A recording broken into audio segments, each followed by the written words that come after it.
Saya Febriana Berginting dengan NIM P1P12207 dari Ilmu Pemerintahan Fakultas Hukum. Di sini saya akan menyelesaikan tugas mata kuliah Pemerintahan Nasional yang diampu oleh Bapak Alfa Biransyah.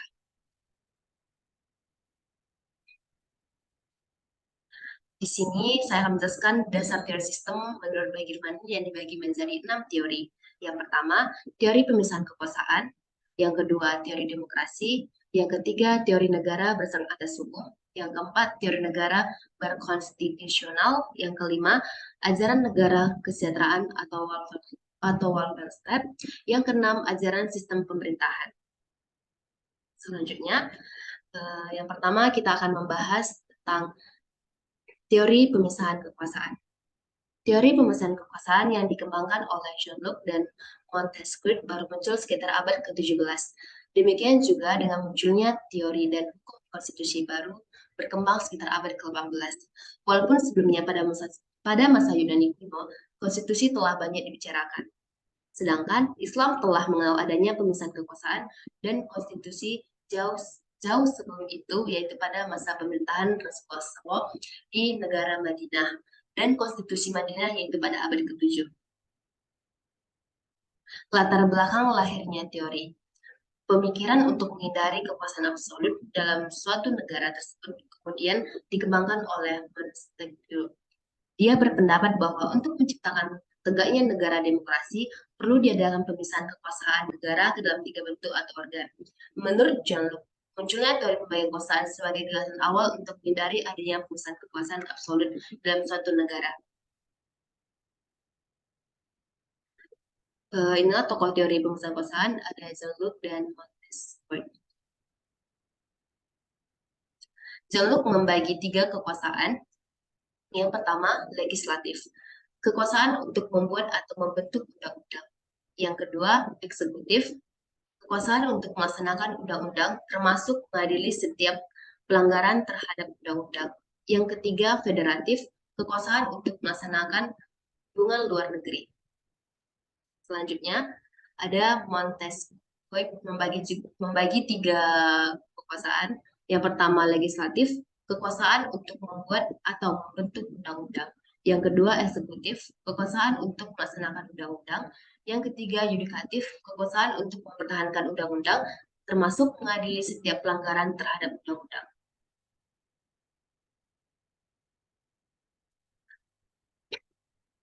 Konsep teori pemisahan kekuasaan.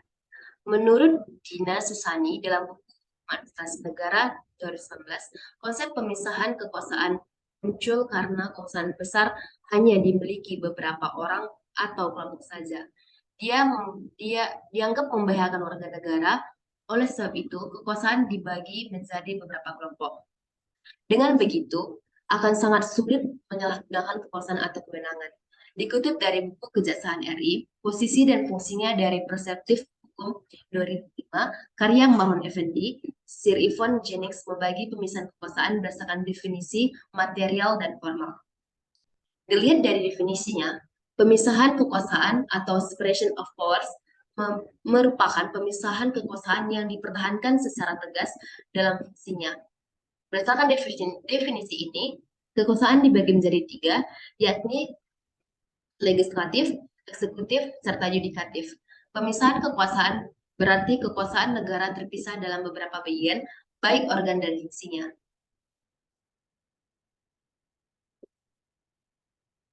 Selanjutnya kita akan membahas tentang perbedaan pemisahan kekuasaan dan pembagian kekuasaan. Pemisahan kekuasaan. Pemisahan kekuasaan berarti kekuasaan negara terpisah dalam beberapa bagian, baik organ dan fungsinya.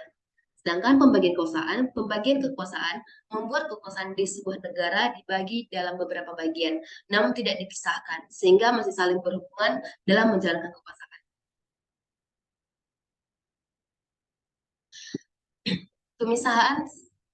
Pemisahan kekuasaan di Indonesia. Indonesia saat ini menganut sistem pemerintahan presidensial, di mana adanya pemisahan kekuasaan yaitu eksekutif, legislatif, dan yudikatif, berdasarkan prinsip checks and balance. Ketentuan ini tertuang dalam konstitusi.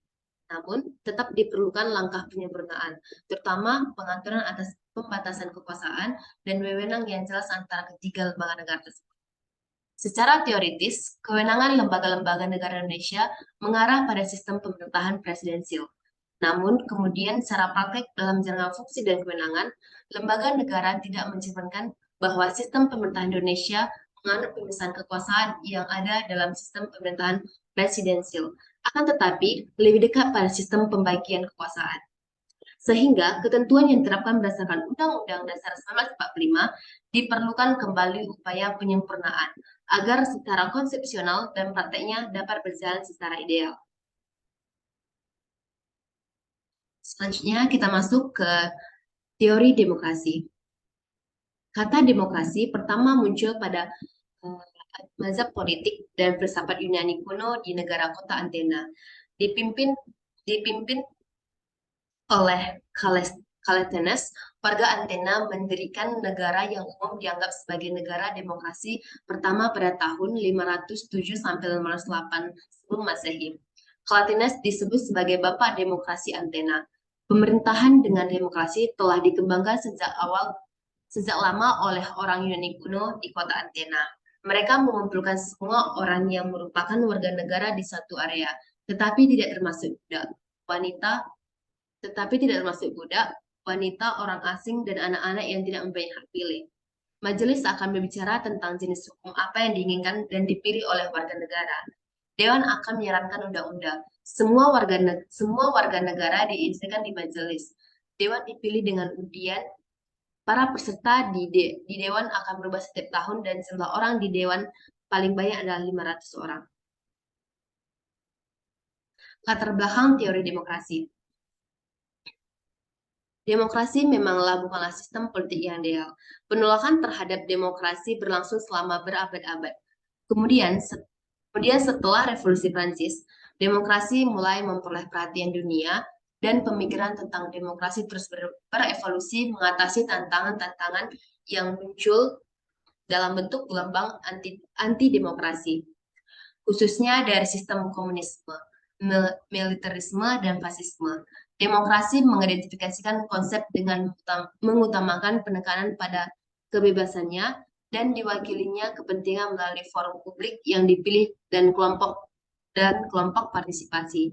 Tujuan demokrasi bukanlah terletak pada struktur organisasi yang tersusun bagus dan indah, melainkan pertumbuhan warga negara dalam mencapai tujuan diri sendiri.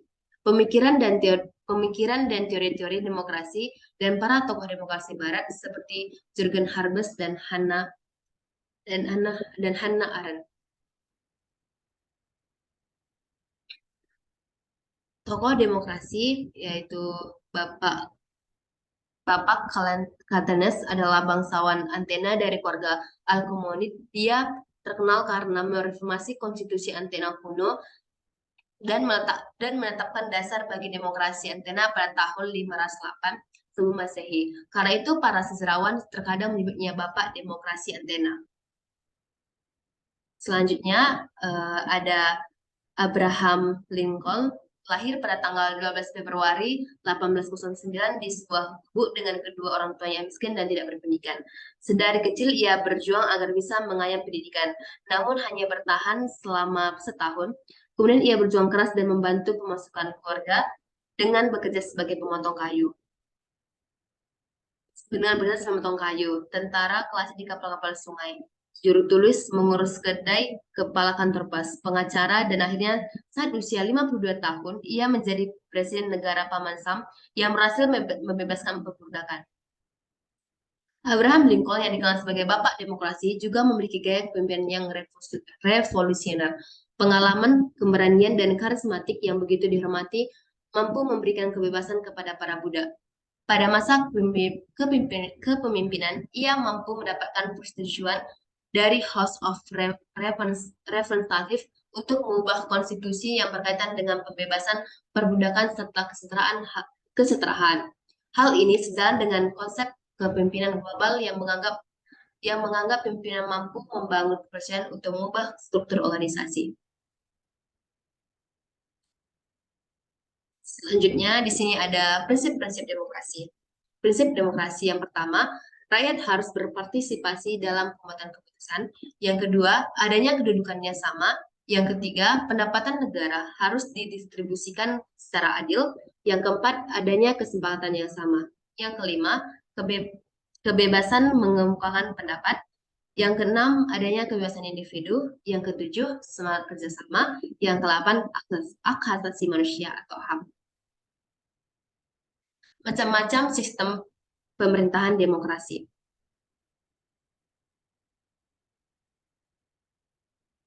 Satu, demokrasi langsung. Demokrasi langsung bisa disebut juga dengan demokrasi murni. Adalah jenis-jenis demokrasi yang menempatkan rakyatnya memiliki kekuasaan langsung tanpa perantaran atau perwakilan. Tipe demokrasi ini memerlukan partisipasi luas dalam kegiatan politik sebuah negara. Jika pemerintah berencana untuk mengesahkan undang-undang atau kebijakan tertentu, perlu memastikan persetujuan dan partisipasi rakyat. Yang kedua, demokrasi tak langsung. Jenis demokrasi ini adalah demokrasi paling umum di dunia yang memungkinkan rakyatnya bisa memilih siapa yang mewakili suara mereka untuk duduk di parlemen. Rakyat pada negara yang menerapkan sistem demokrasi ini punya hak yang sama tanpa peduli dari kalangan mayoritas maupun minoritas. Pemilihan wakil rakyat yang berkualitas memastikan kelompok minoritas juga memperoleh wadah untuk menyampaikan kondisi dan keluhannya dengan lebih bebas dan adil. Selanjutnya, demokrasi parlementer.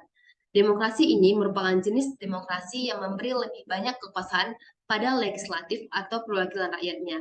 Sedangkan pihak eksekutif bisa memperoleh hak kekuasaan atau demokrasi hanya berasal dari legislatif atau parlemen. Kepala negara dan kepala pemerintahan merupakan tingkat kekuasaan yang berbeda-beda. Kepala negara sebagai simbol pemerintah, sedangkan fungsi pemerintah dijalankan oleh kepala pemerintah yaitu Perdana Menteri. Selanjutnya, demokrasi liberal. Demokrasi liberal adalah sistem demokrasi yang menggunakan sistem politik yang memberikan kebebasan individu. Demokrasi liberal bisa jadi demokrasi yang mengutamakan untuk memberi perlindungan hak individu dari kuasa pemerintahan sesuai dengan hukum konstitusional. Inilah yang membuat negara yang menerapkan demokrasi liberal akan menggunakan pengambilan keputusan mayoritas untuk menentukan kebijakan bersama atau peraturan negara. Selanjutnya, demokrasi presidensial. Sistem demokrasi presidensial adalah demokrasi yang memilih presiden secara langsung oleh warga negara. Presiden sebagai lembaga eksekutif yang bertanggung jawab pada pihak legislatif, tapi tidak bisa mengubarkan legislatif dengan keinginan personalnya. Demokrasi presidensial menetapkan kepala negara sebagai kepala pemerintahan. Contohnya Amerika Serikat, Argentina, dan Sudan. Selanjutnya, demokrasi Pancasila. Demokrasi Pancasila adalah demokrasi yang berlaku di Indonesia, negara kita. Sistem demokrasi ini bersumber dari nilai-nilai sosial budaya bangsa yang beraraskan musyawarah, mufakat, dan memprioritaskan kepentingan seluruh masyarakat atau warga negara. Sesuai sila kelima Pancasila. Pancasila adalah pandangan hidup bangsa Indonesia yang punya makna dan jadi panutan dan panduan pengalaman hidup hingga karakter bangsa Indonesia. Di sini kita akan masuk ciri-ciri demokrasi. Ciri-ciri demokrasi yang pertama, keputusan pemerintah untuk seluruh rakyat. Segala keputusan yang akan atau sudah diambil harus berdasarkan aspirasi dan kepentingan seluruh warga negara, bukan atas dasar kepentingan suatu kelompok. Hal ini dilakukan untuk mencegah adanya tindakan korupsi, kolusi. Yang kedua, menjalankan konstitusi. Segala hal yang berkaitan dengan kehendak, kepentingan, dan kekuasaan rakyat harus dilakukan berdasarkan konstitusi. Hal tersebut tertuang di dalam penetapan undang-undang di mana hukum harus berlaku secara adil bagi seluruh warga negara. Yang ketiga, adanya perwakilan rakyat. Dalam sistem demokrasi, terdapat lembaga perwakilan rakyat yang berfungsi untuk menyampaikan aspirasi rakyat kepada pemerintah. Di Indonesia, lembaga ini dinamakan Dewan Perwakilan Rakyat atau DPR yang dipilih melalui pemilihan umum sehingga kekuasaan serta kedaulatan rakyat diwakili oleh anggota dewan terpilih. Selanjutnya, yang keempat, adanya sistem partai. Di negara demokrasi biasanya memiliki beragam partai. Di negara demokrasi biasanya memiliki beragam partai politik. Partai merupakan salah satu sarana dalam pelaksanaan sistem demokrasi. Melalui suatu partai, rakyat dapat menyampaikan aspirasinya kepada pemerintah secara sah. Partai memiliki fungsi dalam hal pengawasan kinerja pemerintah sesuai atau tidaknya dengan aspirasi dan kepentingan warganya. Selain itu, partai juga dapat mewakili rakyat dalam mengusung calon pemimpin, baik itu pemimpin negara maupun pemimpin daerah.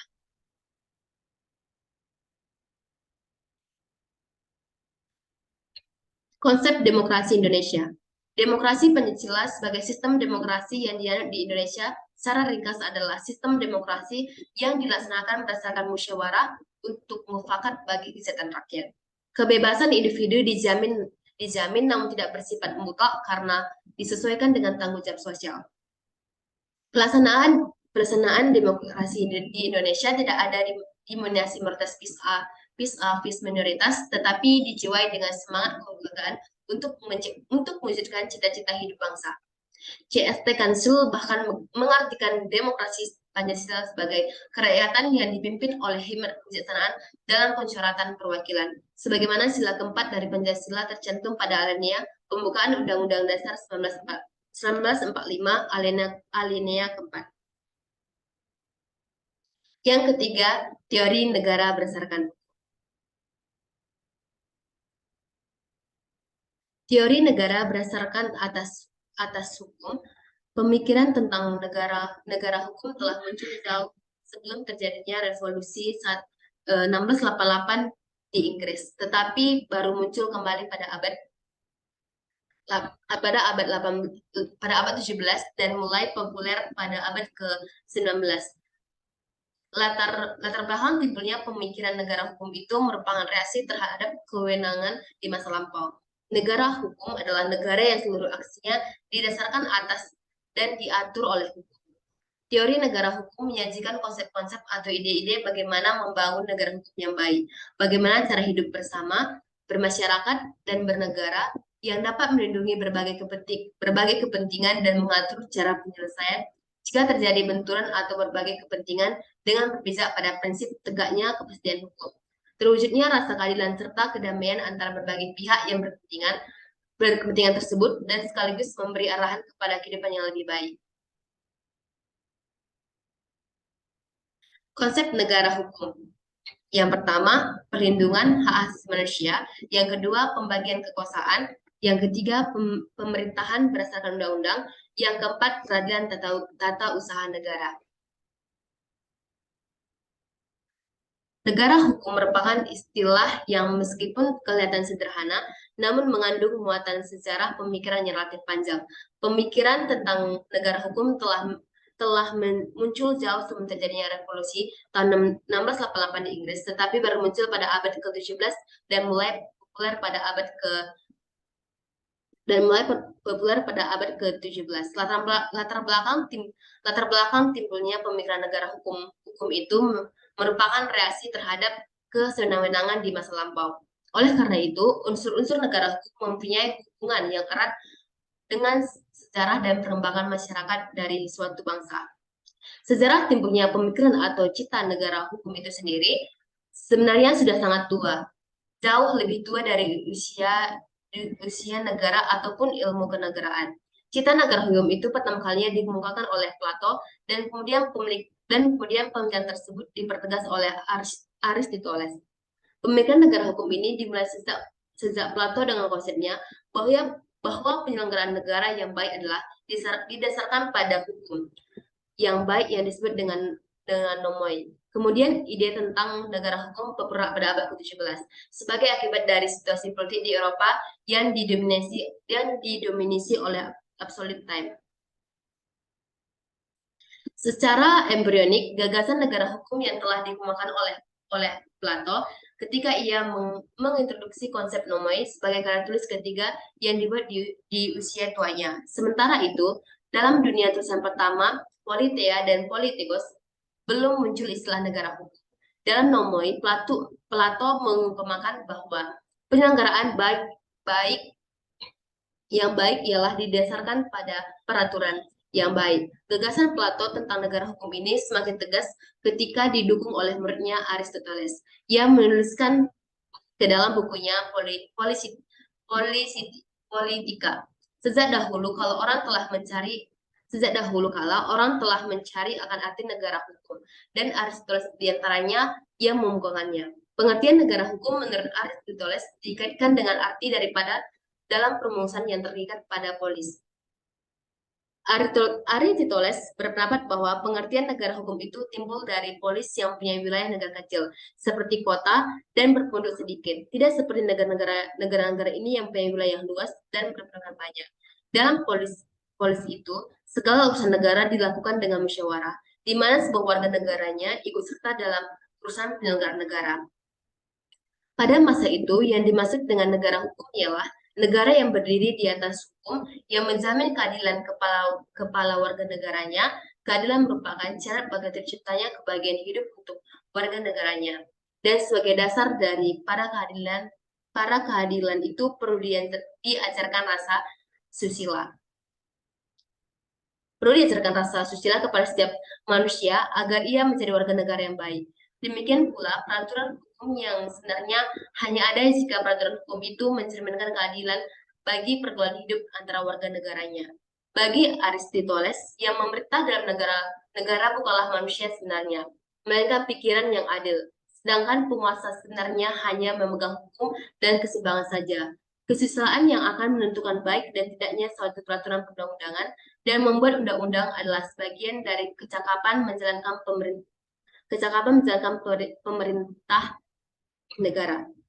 Oleh karena itu, menurut Aristoteles, bahwa yang penting adalah mendidik manusia menjadi warga negara yang baik, karena dari sikapnya yang adil akan terjamin kebahagiaan hidup warga negaranya. Ajaran Aristoteles ini sampai sekarang masih menjadi idaman bagi para negarawan untuk menciptakan suatu negara hukum. Aristoteles juga mengatakan bahwa suatu negara yang baik ialah negara yang diperintahkan dengan konstitusi dan berkedaulatan hukum. Ada 3 unsur dari pemerintahan yang berkonstitusi, yaitu pertama, pemerintah dilaksanakan untuk kepentingan umum. Kedua, pemerintah dilaksanakan menurut hukum yang berdasarkan pada ketentuan-ketentuan umum, bukan hukum yang dibuat secara sewenang-wenang yang menyampaikan konvensi dan konstitusi. Ketiga, pemerintah berkonstitusi berarti pemerintah yang dilaksanakan atas kehendak rakyat, bukan berupa paksaan tekanan yang dilaksanakan pemerintah despotik. Dalam kaitannya dengan konstitusi, Aristoteles mengatakan bahwa konstitusi merupakan penyusunan jabatan dalam suatu negara dan menentukan apa yang dimasukkan dengan badan pemerintah dan apa akhirnya dari setiap masyarakat. Selain itu, konstitusi merupakan aturan-aturan dan penguasa harus mengatur negara menurut aturan-aturan tersebut. Dalam perkembangannya, konsep negara hukum mengalami perumusan yang berbeda-beda. Pemikiran atau konsep manusia merupakan anak zaman yang lahir dan berkembang dalam situasi kesejarahan dengan berbagai pengaruhnya. Pemikiran atau konsepsi manusia tentang negara hukum juga lahir dan berkembang dalam situasi kesejarahan. Oleh karena itu, meski konsep negara hukum dianggap sebagai universal, pada tataran implementasi ternyata memiliki karakteristik beragam.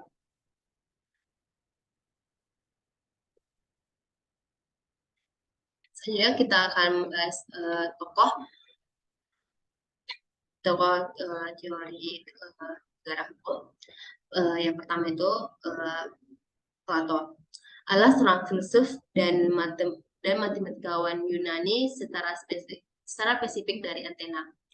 Dilihat dari perspektif filsafat, Plato digolongkan sebagai filsuf Yunani kuno. Cita negara hukum itu untuk pertama kalinya dimuatkan oleh Plato, dan kemudian pemikiran tersebut dipertegas oleh Aristoteles. Negara hukum dimulai sejak Plato dengan konsepnya bahwa penyelenggaraan Negara yang baik adalah negara yang didasarkan pada pengaturan hukum yang baik yang disebut dengan istilah nomoi. Selanjutnya, sistem hukum. Sistem hukum yang pertama, Rechtsstaat. Rechtsstaat adalah sebuah doktrin hukum Eropa Daratan yang berasal dari sistem hukum Jerman. Rechtsstaat adalah sebuah negara konstitusional yang membatasi kekuasaan pemerintah dengan hukum. Yang kedua, rule of law. Rule of law merupakan suatu konsep negara hukum di mana hukum memiliki kedudukan tertinggi dalam penyelenggaraan suatu negara. Selanjutnya kita masuk ke teori negara berkonstitusi. Sejarah konstitusi negara. Proses terbentuknya konstitusi di Indonesia berawal dari ketika pemerintahan Hindia Belanda secara resmi menyatakan menyerah tanpa syarat kepada Jepang.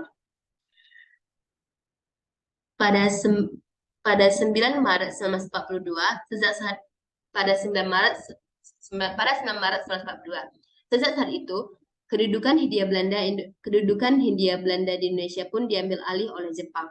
Akan tetapi, 3 tahun setelahnya, kondisi Jepang terdesak oleh kedatangan Belanda ke Indonesia. Dalam kondisi itu, Jepang mencari simpati rakyat Indonesia dengan cara menjanjikan kemerdekaan suatu hari nanti. Janji kemerdekaan itu disampaikan oleh Perdana Menteri Jepang, Taisho, pada 7 September 1944. Berdasarkan putusan Teikoku Ikai atau Parlemen Jepang. Setelah itu, Jepang membentuk sebuah badan untuk menyelidiki usaha-usaha persiapan kemerdekaan yang disebut BPUPKI pada 29 April tahun 1945. Seusai dibentuk BPUPKI, diselenggarakan sidang sebanyak 2 kali. Sidang BPUPKI pertama dilaksanakan pada tanggal 29 Mei hingga 1 Juni 1945. Sedangkan sidang kedua BPUPKI dilaksanakan pada 10 sampai 17 Juli 1945. Pasca persidangan, BPUPKI membentuk panitia kecil yang disebut Panitia 9. Panitia 9 adalah kelompok yang bertugas untuk menyempurnakan kembali dasar negara Indonesia, yakni Pancasila. Latar belakang negara berkonstitusi.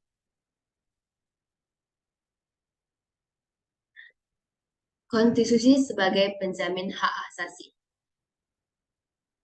Konstitusi lahir sebagai suatu tuntunan dan harapan masyarakat untuk mencapai suatu keadilan. Dengan hadirnya konstitusi, masyarakat menyerahkan hak-hak tertentu kepada penyelenggaraan negara. Namun, setiap anggota masyarakat dalam negara tetap mempertahankan hak-haknya sebagai pribadi. Hadirnya konstitusi adalah untuk menjamin hak-hak asasi dan politik dari warga negaranya. Hak-hak itulah yang juga menjadi titik tolak pembentukan konstitusi. Selanjutnya, konstitusi membatasi kekuasaan. Konstitusi atau undang-undang dasar tidak hanya suatu dokumen yang mencerminkan pembagian kekuasaan saja. Akan tetapi, dalam gagasan konstitusionalisme, konstitusi dipandang sebagai lembaga khusus yang memiliki fungsi khusus, yaitu membatasi kekuasaan dan mencegah kesewenang-wenangan di satu pihak dengan melakukan perimbangan kekuasaan. Konstitusi diperlukan sebagai perwujudan dari hukum tertinggi yang harus dipatuhi oleh negara dan pejabat-pejabat pemerintah. Selanjutnya, konstitusi akan hancur tanpa konstitusi. Konstitusi adalah pemberian pegangan sekaligus pedoman dalam menjalankan kekuasaan negara. Tanpa konstitusi, sebuah negara tidak akan mencapai tujuan yang sesuai dengan harapan masyarakatnya. Tanpa konstitusi, tidak ada yang mengatur hak asasi warga negaranya. Hal ini akan memicu banyak konflik dan perseteruan karena masing-masing individu berusaha mencapai keinginannya tanpa menghormati hak asasi orang lain.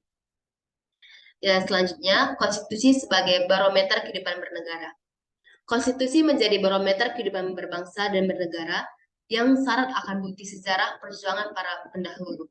Konstitusi dalam jangka panjangnya membantu para generasi penerus bangsa dalam melihat ide-ide dasar yang digariskan oleh founding fathers dalam mencapai kemerdekaan negara tersebut. Konstitusi akan memberikan arahan kepada generasi penerus tersebut untuk mengemudikan suatu negara yang kelak akan mereka pimpin. Selanjutnya kita masuk ke fungsi konstitusi. Fungsi konstitusi yang pertama, sebagai dokumen nasional yang mengandung perjanjian luhur. Yang kedua, konstitusi sebagai piagam kelahiran negara baru, konstitusi sebagai sumber hukum tertinggi. Selanjutnya, kita masuk ke ciri-ciri konstitusi.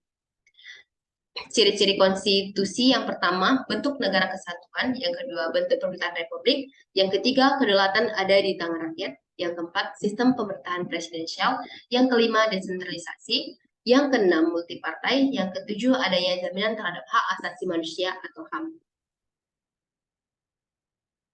Selanjutnya, tujuan konstitusi di Indonesia. Tujuan konstitusi Indonesia yang pertama, memberikan pembatasan dan penguasaan terhadap kekuasaan politik. Yang kedua, membebaskan dari kekuasaan. Yang ketiga, mengatur jalannya kekuasaan. Yang keempat, menghindari kesewenangan. Yang kelima, arahan mewujudkan tujuan negara.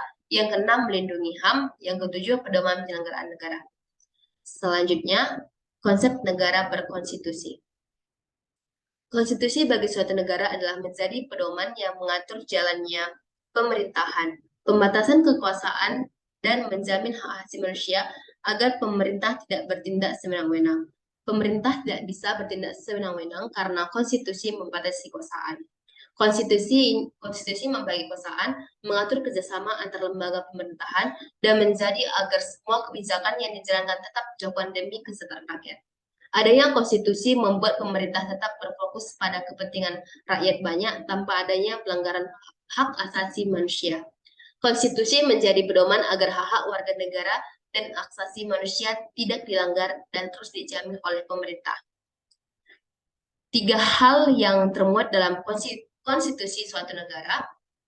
Yang pertama, adanya jaminan terhadap hak asasi manusia dan warga negara. Yang kedua, ditetapkannya susunan ketatanegaraan suatu negara yang bersifat fundamental. Yang ketiga, adanya pembagian dan pembatasan tugas ketatanegaraan yang bersifat fundamental. Selanjutnya, inilah tokoh konstitusi. Pertama, Soekarno. Lahir dengan nama kecil Kasno Susraharjo di Surabaya, Jawa Timur pada tanggal 6 Juni tahun 1901. Sosoknya dikenal sebagai Presiden Indonesia pertama yang menjabat pada periode 1945 sampai 1946. Pada masa pembentukan bangsa negara Indonesia, Soekarno adalah yang pertama kali mencetuskan konsep mengenai Pancasila sebagai dasar negara Indonesia. Selanjutnya, Muhammad Yamin lahir di Talawawi, Sawah Lontoh pada tanggal 23 Agustus 1903. Pada sidang BPUPKI 1 yang dilaksanakan pada 29 Mei sampai 1 Juni 1945. Muhammad Yamin pada 29 Mei 1945 menyampaikan usul dasar negara di hadapan sidang pleno, baik dalam pidato maupun secara tertulis yang disampaikan dalam sidang tersebut. Yang kelima, ajaran negara kesejahteraan atau welfare state. Konsep welfare state secara singkat dapat didefinisikan di mana pemerintah dianggap memegang peranan penting dalam menjamin kesejahteraan bagi setiap warga negaranya. Ciri dasar konsep welfare state adalah adanya program asuransi sosial bagi masyarakat, serta adanya program penjamin kesejahteraan masyarakat. Selanjutnya, prinsip welfare state terdapat 4 prinsip umum dari negara kesejahteraan atau welfare state, yakni 1. Prinsip hak-hak sosial dalam negara demokrasi. Yang kedua, prinsip welfare rights. Yang ketiga, prinsip kesetaraan kesempatan bagi warga negara. Yang keempat, prinsip keseimbangan otoritas publik dan ekonomi dan efisiensi ekonomi. Selanjutnya, kelebihan negara kesejahteraan. Meniadakan pusat sosial pada seluruh masyarakat sehingga tidak ada lagi masyarakat kaya dan miskin. Pihak pebisnis dan karyawan adalah kedua pihak yang saling melengkapi, bukan menjadi prinsip pada satu dan yang lainnya. Seluruh kebijakan ekonomi adalah pihak pemerintah pusat yang berwenang. Negara mampu memberikan jaminan yang penuh atas kesejahteraan setiap warga negaranya. Selanjutnya, kelemahan negara kesejahteraan. Adanya tuntutan pajak yang sangat tinggi mampu menurunkan semangat kerja setiap masyarakat. Yang kedua, mendidik kaum miskin dan lemah yang pada satu negara untuk bermalas-malasan karena hidup mereka sudah dibiayai oleh pihak pemerintah. Yang ketiga, diberlakukannya sistem pajak progresif diklaim mampu merugikan masyarakat karena jika seseorang semakin kaya, maka akan semakin besar pula nilai pajak yang harus dirinya bayarkan. Yang keempat, tingkat kreativitas ekonomi pada setiap masyarakat akan menurunkan karena dikendalikan oleh kekuatan tertinggi. Tujuan negara kesejahteraan ditujukan untuk menyediakan pelayanan sosial bagi seluruh penduduk, orang tua dan anak-anak, pria dan wanita, kaya dan miskin, sebaik dan sedapat mungkin. Indonesia menganut sistem kesejahteraan secara konstitusional. Negara Kesatuan Republik Indonesia dapat dikatakan didesain sebagai negara kesejahteraan. Hal ini bisa terlibat dalam rangkaian pasal dalam Undang-Undang Dasar, mulai dari pasal 27, 28, 31, 33, dan pasal 34 Undang-Undang 1945. Tokoh negara kesejahteraan yaitu Otto von Bismarck. Pada tahun 1850-an, di Rusia konsep negara kesejahteraan atau welfare state dirintis oleh Otto von Bismarck. Yang keenam, ajaran sistem pemerintahan.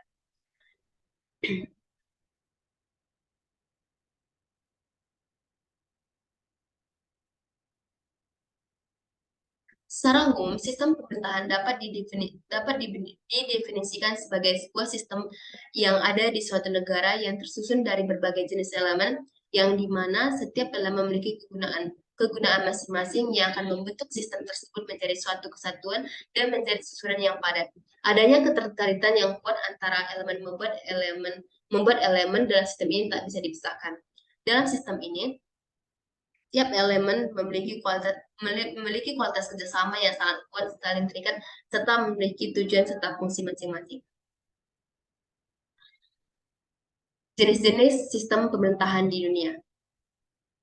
Yang pertama, sistem pemerintahan presidensial. Secara singkat, sistem pemerintahan presidensial berasal dari kata presiden. Dapat disimpulkan bahwa semua pemerintahan serta negara diatur dan dikepalai dan dikepalai oleh seorang presiden.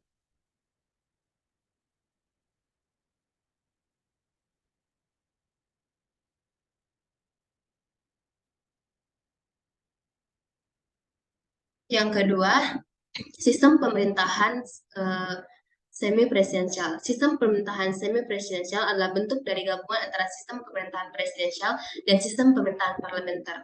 Sistem pemerintahan ini juga kerap disebut dengan sistem pemerintahan eksekutif ganda atau sistem pemerintahan dual eksekutif. Selanjutnya, sistem pemerintahan parlementer. Dalam sistem pemerintahan parlementer, suatu negara memiliki dua pemimpin, yaitu presiden dan perdana menteri. Umumnya, sistem pemerintahan parlementer memiliki definisi bahwa sistem pemerintahan parlementer merupakan salah satu sistem pemerintahan yang dimana para pelaku dari lembaga eksekutif bekerja serta bertanggung jawab langsung kepada para parlementer. Di dalam sistem pemerintahan parlementer, lembaga parlemen punya peran yang sangat penting dalam pemerintahan negara tersebut. Selain itu, lembaga parlemen juga memegang kekuasaan tertinggi serta memiliki hak dan kewenangan yang besar dan mengawasi kebijakan serta program kerja yang dilaksanakan oleh pelaku lembaga eksekutif. Sistem pemerintahan parlemen memberikan wewenang kepada lembaga parlemen dalam hal mengangkat serta memberhentikan perdana menteri. Lembaga parlemen juga memiliki kemampuan untuk menyatukan pemerintah tersebut menggunakan metode semacam melakukan pernyataan tidak percaya dengan mosi tidak percaya. Jelas ini sangat berbeda dengan pelaksanaan sistem pemerintahan presidensial. Dalam sistem pemerintahan parlemen ini dapat membuat presiden beserta wakil presiden menjadi miliknya dan membuat semacam hak milik untuk parlemen tersebut. Dalam sistem pemerintahan parlemen, presiden dapat dikatakan hanya sebagai simbol atau penanda kepala negara tersebut dan pemerintah sepenuhnya ada di tangan parlemen. Dalam sistem pemerintahan parlemen ini dikelompokkan dari cabang lembaga eksekutif pemerintahan tersebut. Semua itu tergantung dari dukungan baik secara langsung maupun tidak langsung dari cabang lembaga legislatif atau parlemen. Bentuk dukungan yang diberikan seiring diungkapkan melalui sebuah veto keyakinan.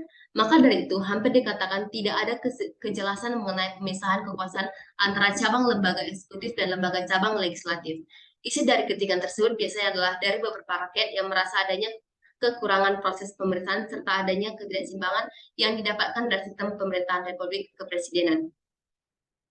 Ciri-ciri sistem parlementer itu yang pertama, jabatan presiden hanya sebagai kepala negara, sedangkan untuk kepala pemerintahan adalah Perdana Menteri.